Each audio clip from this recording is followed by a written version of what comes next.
Hello, my friends. Welcome to Get Ready With Me and Talk About Stuff. My name is Stephanie, and I am going to be putting on my makeup while I talk to you about whatever is on my mind.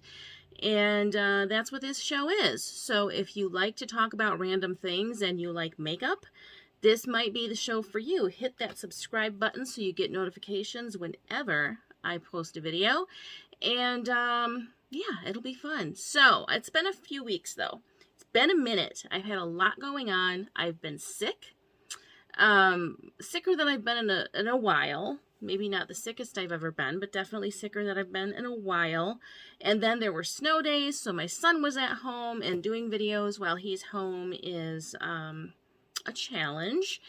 And just overall, it's been hard to get any videos done. Excuse my background, it's a bit of a mess. I've got recycling piling up, and I need to take care of that. But as I mentioned, I have not been feeling the best. In fact, this is like the fourth time I've done this intro because I cannot keep my thoughts together.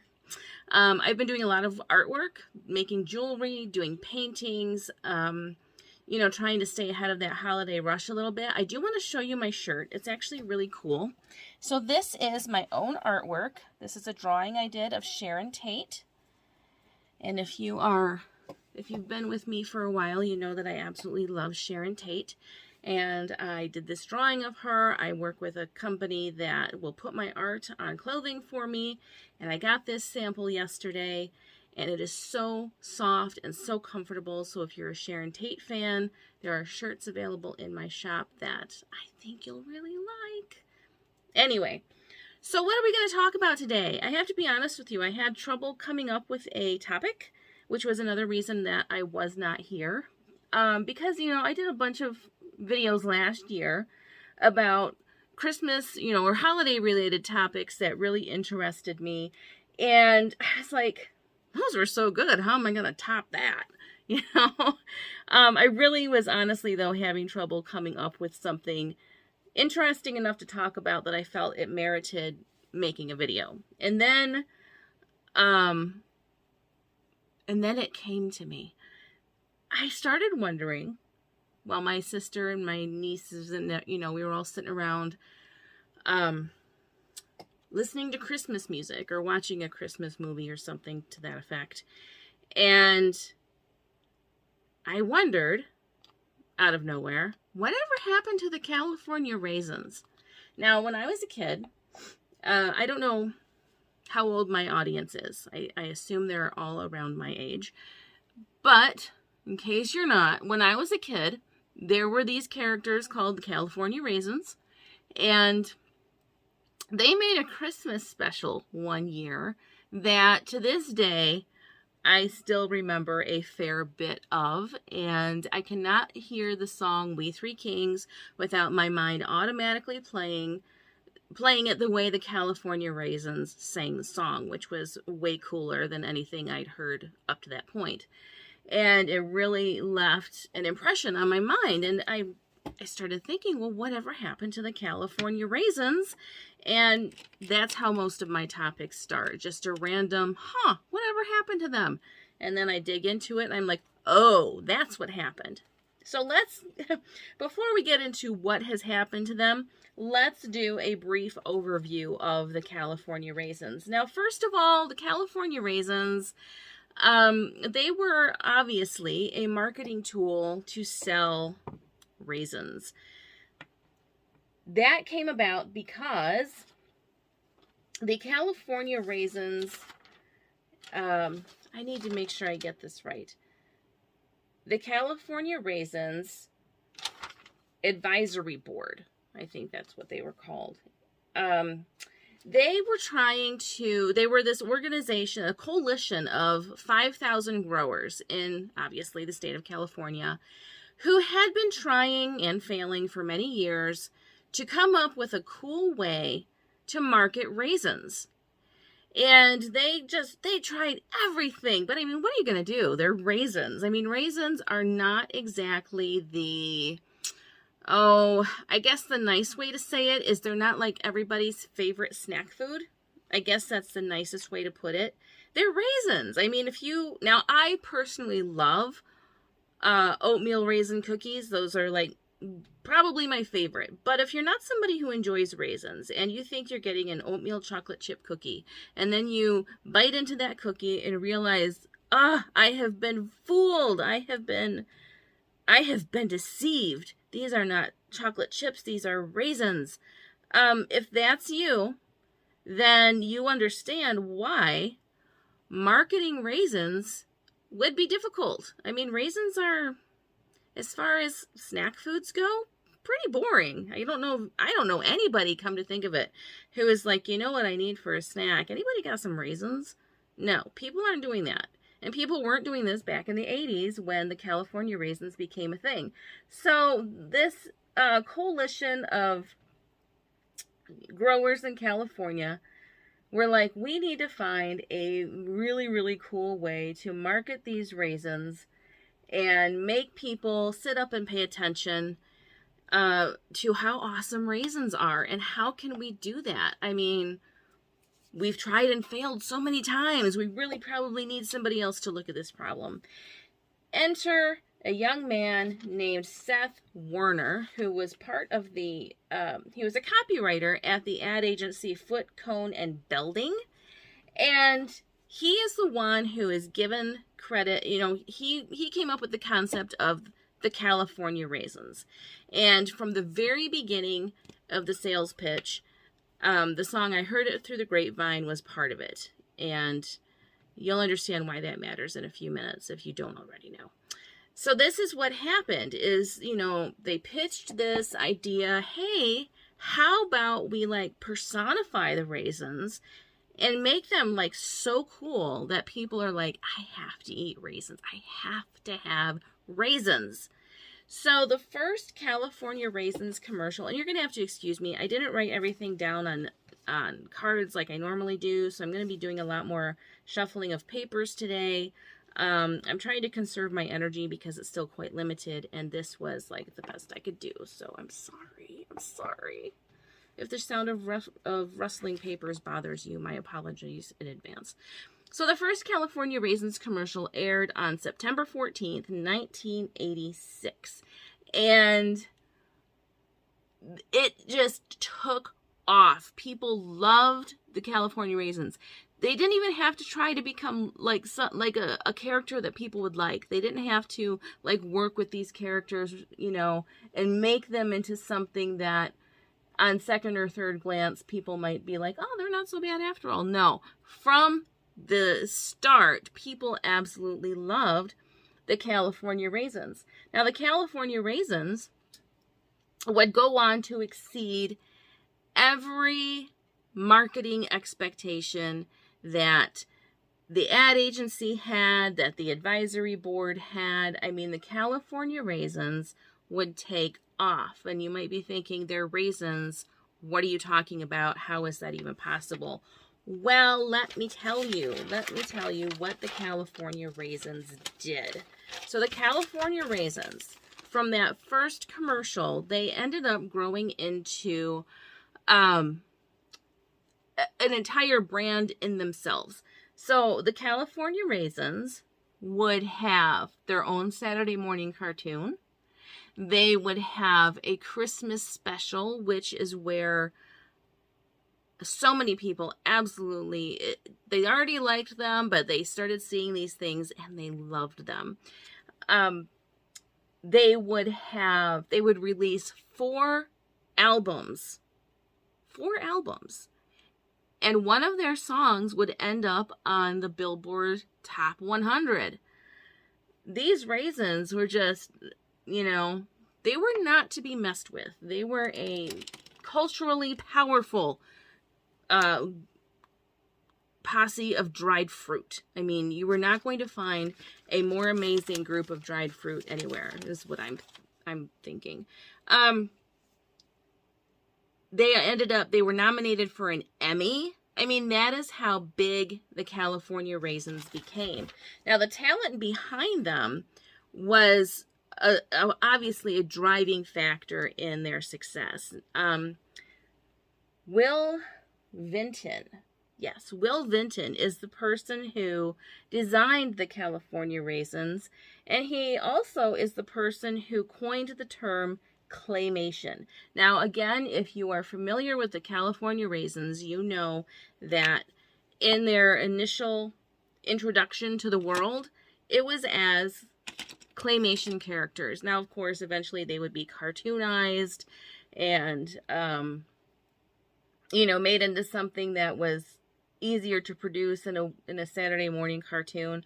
But in their original form, as they were introduced to the world, it was as claymation characters.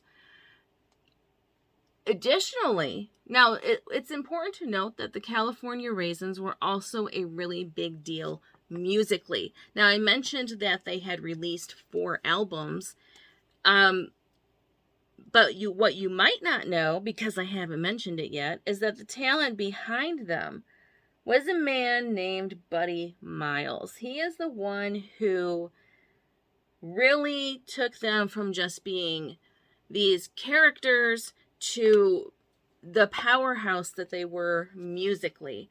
And who is Buddy Miles, you might be wondering? Well, Buddy Miles is a musician who played with Jimi Hendrix. He collaborated with Santana at one point. He did sessions with, recording sessions with several big names in the industry. And man, I've got such dry skin. What the heck? Anyway, sorry about that. And he is the one who is behind the musical aspect of the California Raisins. And it could be argued that, because his role with these other projects he was doing was fairly small, that the California Raisins could easily be said to be the legacy he is known for. That obviously is going to be a matter of opinion, but it could easily be said that, because he is the one who really made the California Raisins stand out as more than just another ad gimmick. Their version, their cover of I Heard It Through the Grapevine, which was sung by Ray Charles, no less, ended up being number 84 on the top 100. So if you are about my age, you probably remember. I mean, these California Raisins were everywhere. The fast food restaurant Hardee's even made their own line of California Raisins toys. And that was in addition to all the other toys that were already on the market of, featuring the California Raisins. So it was an interesting time. They were just everywhere. So let's see. It's also worth noting the California Raisins were so successful that there were stars who wanted in on this. They just thought, this is so awesome. I want to be a California Raisin. And it is said that Will Vinton was in a meeting. And during that meeting, he received a call from Michael Jackson. And Michael Jackson told him, I want to be a California Raisin. Well, Michael Jackson is not somebody that you're going to hire for pennies. I mean, he was somebody that, if you wanted him to be in your project, you had to be prepared to pay. And because of that, initially they thought, well, we can't afford to have Michael Jackson do this. So, it was like, well, that's nice, Michael, but yeah, we're not going to be able to do that. And then he said, well, no, I'll do it for free. He wanted to be a California Raisin so badly, he was willing to do it for free. And he did indeed become a California Raisin. I have posted a video, or a link to a video rather, in the description where you can watch Michael Jackson's California Raisins commercial.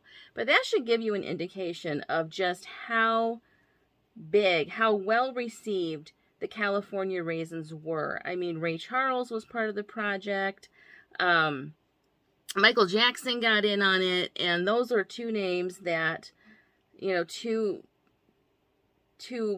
celebrities who, they could at that point pick and choose their projects, and that was one they chose to be part of, which I think is, that really says a lot about what influence the California Raisins had. And it was, it was phenomenal. So the California Raisins, they're like, really, they're just wildly popular. They're everywhere. And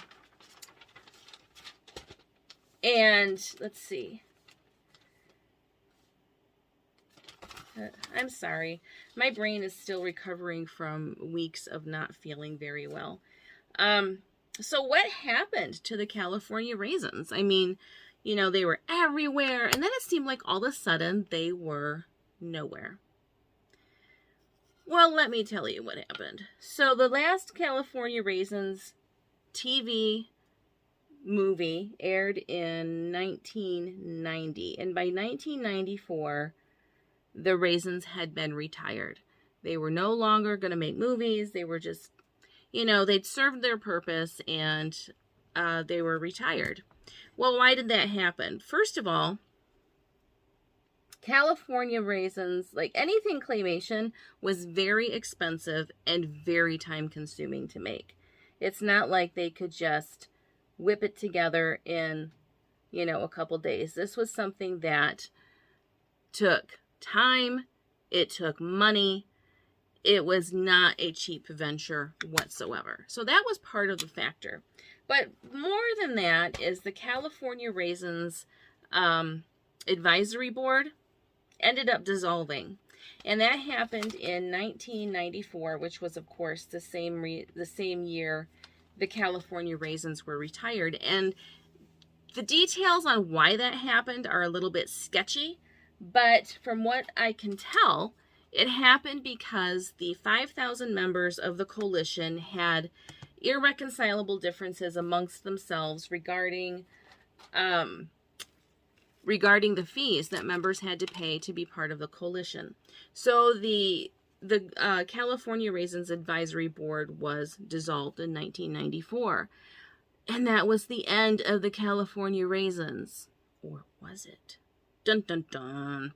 So in 1994, the California Raisins Advisory Board was dissolved. And then in 1998, the California Raisins Marketing Board emerged out of the darkness. So this board was formed, and the hope for the California Raisins was rekindled. People were like, I knew this wasn't the end. I knew there was going to be a sequel. I knew it. The California Raisins are back, baby. Now, they did entertain the idea of using the California Raisins again, because what also happened in that time was that the California Food and Agricultural Administration acquired the rights to the California Raisins, because when the California Raisins Advisory Board had dissolved, because everything they had was basically considered a state asset, the California Food and the Agricultural Board. See, my brain is just, they told the new California Raisins Marketing Board that they could go ahead and use the California Raisins. But again, there was a problem, because it's very expensive to make claymation movies. The California Raisins Advisory Board, because of how large they were and because of the fees collected, they had a budget of about $20 million just for marketing. The new California Raisins Marketing Board, however, had a total budget of about $6 million. So it was just not going to be financially feasible to resurrect the California Raisins and, restore them to their former glory. Now, it is also said that at this time, so this was the late 1990s, early 2000s we're talking about. It's also worth noting, so in discussion of their finances, it's also important to understand, so that in 1990, there was about 200,000 tons of raisins being shipped out annually, okay? By 1999, when, this new board had come along, they were looking at, revitalizing the raisin. and they wanted the California Raisins to help. Shipments of raisins had plummeted to about 160,000 tons, and that falls far, far short of the over 400,000 tons of raisins that were being produced annually at the time. I don't know what they are now, but back then, that was where it stood. The numbers had fallen significantly, and there just was not money to have the California raisins, come back to life. Now, in addition to that, it has also been suggested that part of the issue was, late 1990s, early 2000s, people's sensibilities about things were beginning to change. And people were much more aware of the racist overtones present with the California Raisins. Now, I have to admit, my memories of the California Raisins were of their music, of just how fun they made certain Christmas carols sing. I did not remember until I started looking at this, how they were presented so much. I didn't, I was a kid at the time, and I did not really understand that the California Raisins were caricatures. I did not understand that, but let me share with you what the director of the movie said. So, animator Seamus Culhane said, "Some of the finest jazz films I directed are considered racist and are never shown." He goes on to say, "The Clay Animation Studio, who made the Raisin commercials, made caricatures of Negroes," now these are his words, "made caricatures of Negroes that were remarkably ugly. Yet I never have heard a complaint about their approach to Negro caricatures." Fast forward, and there are indeed complaints about the way the California Raisins embodied certain stereotypes and the way they were a caricature of Black Americans. In fact, Ferris State University's Jim Crow Museum of Racist Memorabilia actually has the California Raisins amongst their various paraphernalia and so forth in their museum. So we are now at a point where people are a lot more sensitive, and this was even back in the early, late 1990s, early 2000s, when they were looking at whether or not they could use the California Raisins again. We were definitely at a point where people were becoming more sensitive to the way, the way people are represented in animated films and so forth. And it was quite possible that one of the big reasons, aside from the money, one of the reasons why the California Raisins could not be given a reboot, if you will, is because their time had passed. People were more aware than they had been previously, and they understood that, even if there are some aspects of it that are entertaining, that doesn't dispute the fact that it is a caricature of a Black person. You've got these raisins that, quite honestly, when I looked at them again today, I'm like, whew, yeah, they are not attractive. Going around singing Motown, wearing the white gloves, very much a caricature of the way people were seeing Black people at the time, the way white people were seeing Black people at the time, and,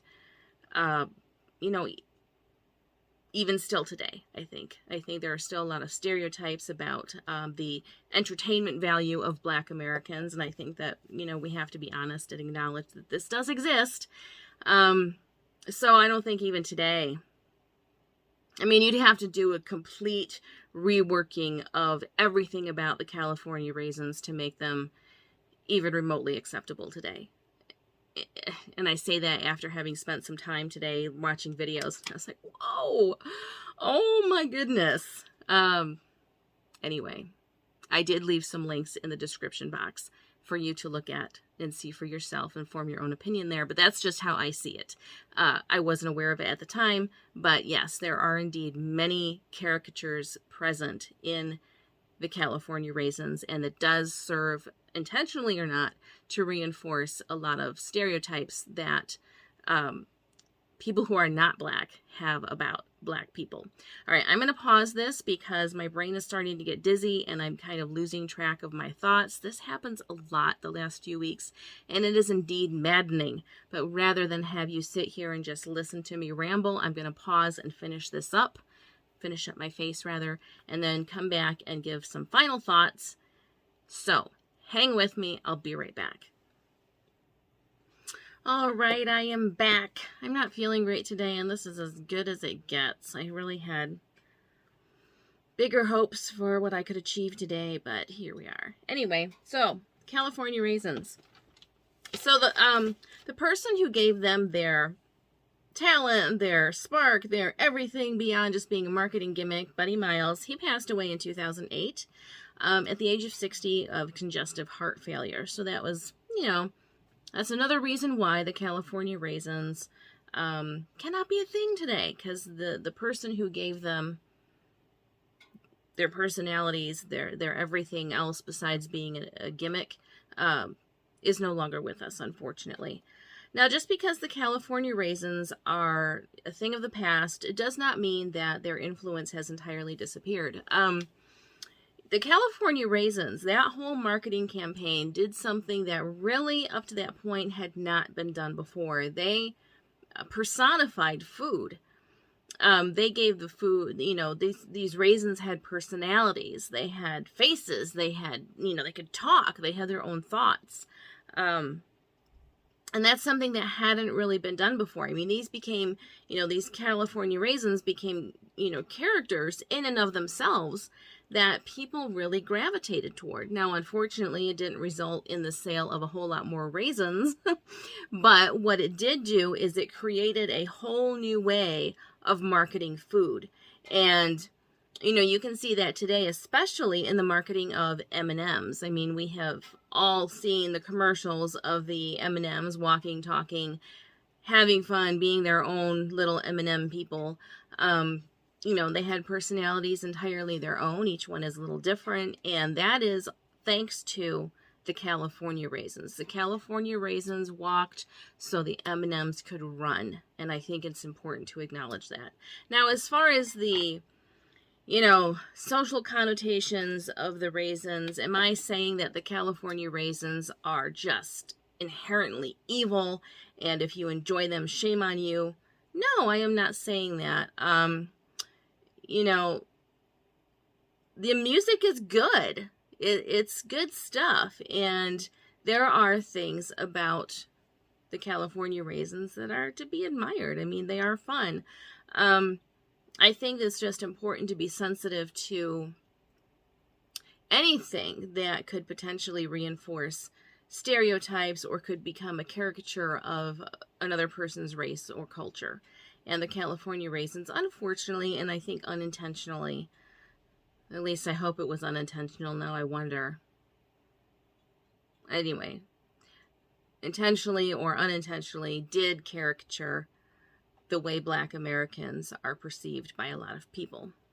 So there is always that to consider, but I think that's true for a lot of things that are part of the past, and I'm sure that in a few years there are things that we consider just fine right now that upon further reflection will be like, maybe we shouldn't do that anymore, because that tends to happen. I mean, as we evolve and as we understand each other better, and as we understand the impact of the things that we do versus the intention, I think that it's only natural that things that seem just fine, we might come to understand as being harmful even when we didn't intend them to be. And that is something that is an ongoing learning process for all of us, I hope, as we strive to be, to be the best humans we can possibly be. Anyway, so that was an interesting dive for me. I had been wondering what happened to the California Raisins, because it seems like all of a sudden they just disappeared, which is kind of what happened. They were retired officially, and we never heard from them again. And I was also wondering too why that California Raisins Christmas special is like never seen anywhere. Now I understand. Now I get it. I did leave links in the description if you'd like to read more, if you'd like to watch some videos. I also left a link to my Etsy shop, and you can go there and buy paintings, you can buy jewelry, you can buy clothing, all kinds of fun stuff in there. Very affordable for the holidays, and there is still time to get it to you. If you celebrate Christmas, there is still time to get it to you before Christmas if you order like soon. So anyway, I hope you have a great rest of your day. Please be careful out there. We are still in the middle of a pandemic, so do what you need to do to take care of yourself and take care of those around you. If you can stay home, do. If you have to go out, make sure you wear a mask, make sure you socially distance, and just, keep yourself and your community safe. I appreciate you so much, and thank you for being here today, especially today when I'm not feeling great and my mind is all over the place and I'm not expressing myself very well, and my makeup just looks like I kind of did it with my eyes closed. That's okay. We all have days like that. Be good to yourself, be good to each other. Don't should on yourself or anyone else, and remember that you're awesome, and anyone who doesn't think so is probably a whole lot less awesome than you are, quite frankly. And you shouldn't probably worry about them. What are they to you, right? Anyway, have a great day, and I will talk with you again very soon. Bye.